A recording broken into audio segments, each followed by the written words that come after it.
partito. Principal, Monsieur le député de Saint-Jean. Le 8 novembre dernier, j'ai présenté la motion suivante adoptée par tous les parlementaires ici en cette Chambre.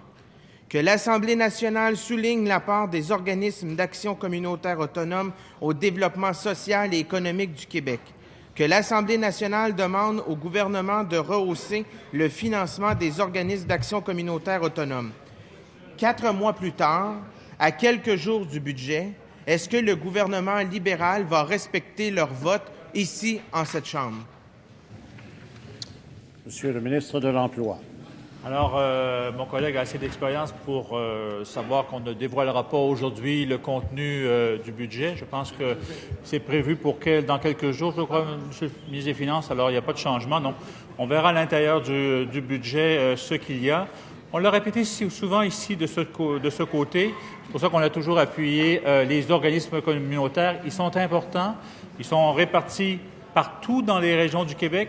Ils sont près des gens. Ils ont des solutions parfois qu'on ne peut pas trouver, que l'organisation étatique ne peut pas trouver.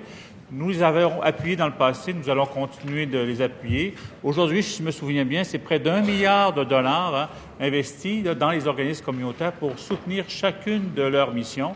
Notre intention, à la hauteur de nos moyens, à la hauteur de nos ambitions, c'est de maintenir ce soutien pendant les prochaines années. J'ai quelques chiffres peut-être qui vont intéresser nos collègues d'en face. Depuis notre arrivée au pouvoir, il y a 59 000 chômeurs de moins au Québec. Il y a 37 500 assistés sociaux de moins au Québec. Il y a 10 000 enfants de moins à l'aide sociale à Québec. Nous faisons notre travail, nous le faisons en collaboration avec les organismes communautaires. Complémentaire, Monsieur le député de Rimouski. Je suis content de voir la ministre de la Solidarité sociale se lever pour parler des groupes communautaires.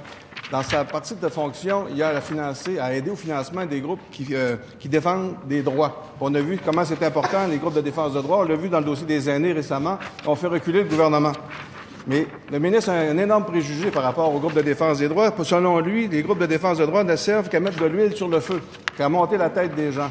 J'espère que le ministre est arrivé à un meilleur sentiment et dans sa bonne volonté, il y aura aussi une pensée pour les groupes qui défendent les droits du monde au Québec. Monsieur le ministre de l'Emploi. J'ai toujours bien cité correctement les collègues. Je pense toujours important de le faire, en particulier en Chambre. En ce que j'ai déjà dit quand je rencontre ces organismes, c'est des organismes qui nous dérangent, dans le bon sens du terme, qui nous font voir les choses autrement, qui nous interpellent. Et parfois, ils peuvent mettre de l'huile sur le feu, et je les invite à le faire, je les invite à continuer à le faire. Pour ce qui est de leur financement, maintenant, on n'en parlera pas ici autour de la table aujourd'hui. On a un budget qui s'en vient, mais je réitère, c'est important, je réitère l'appui de notre côté, l'appui à continuer le financement. Mais encore faut-il déposer un budget et déposer un crédit et déposer des crédits. Et je comprends que cette année encore, il y aura cette habitude de déposer des crédits après le budget. Bravo. S'il vous plaît.